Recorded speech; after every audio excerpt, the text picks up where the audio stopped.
ஈரோடு மாவட்டம் திம்பம் மலைப்பாதையில் அவ்வப்போது ஏற்படும் விபத்தால் தமிழ்நாடு கர்நாடகா இடையேயான போக்குவரத்து பாதிப்புக்குள்ளாகிறது. திண்டுக்கல் பெங்களூரு தேசிய நெடுஞ்சாலையில் ஈரோடு மாவட்டம் சத்தியமங்கலத்தை அடுத்துள்ள அடர்ந்த வனப்பகுதியில் திம்பம் மலைப்பாதை அமைந்துள்ளது. கடல் மட்டத்திலிருந்து 1140 மீட்டர் உயரமுள்ள இம்மலைப்பாதையில் 27 அபாயகரமான கொண்டை ஊசி வளைவுகள் உள்ளன.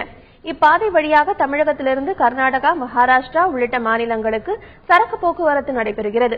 நிர்ணயிக்கப்பட்ட அளவுக்கு மேல் பாரம் ஏற்றி செல்வதால் சரக்கு வாகனங்கள் மலைப்பாதையில் அவ்வப்போது கவிழ்ந்து விபத்துக்குள்ளாகிறது. இதனால் மலைப்பாதையில் பல மணி நேரம் போக்குவரத்து முடங்கும் நிலை ஏற்படுகிறது. 20 டன் 25 டன் அப்படின்னு ரொம்ப அளவுக்கு அதிகமான பாரத்தோட இந்த திம்பம் மலைப்பாதையில் வண்டி வருதுங்க. அப்படி வண்டி வந்துட்டு இருக்கிற போது டயர் வெடிச்சிருது, ஆக்சல் கட் ஆயிருது, இது மாதிரி வண்டி அப் சைடு ஆயிடுது. இது மாதிரி பிரச்சனையா ஆகிறதுனால வந்துங்க குறைஞ்சபட்சமும் ஒரு 6 மணி நேரம் 7 மணி நேரம் போக்குவரத்து பாதிப்பாதுங்க. அந்த டேர்னிங் எல்லாம் ஷார்ட் பெண்டா இருக்குங்க.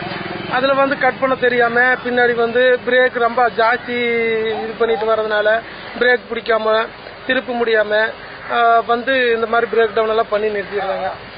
அப்புறம் அந்த வழியில வர்ற பஸ்ஸுக, சின்ன சின்ன காய்கறி ஏற்றிட்டு வர வண்டிங்க, இது மாதிரி நாங்களே பல மணி நேரமா ஒரு நாள் பூரா கூட நின்று வந்திருக்கிறோம்.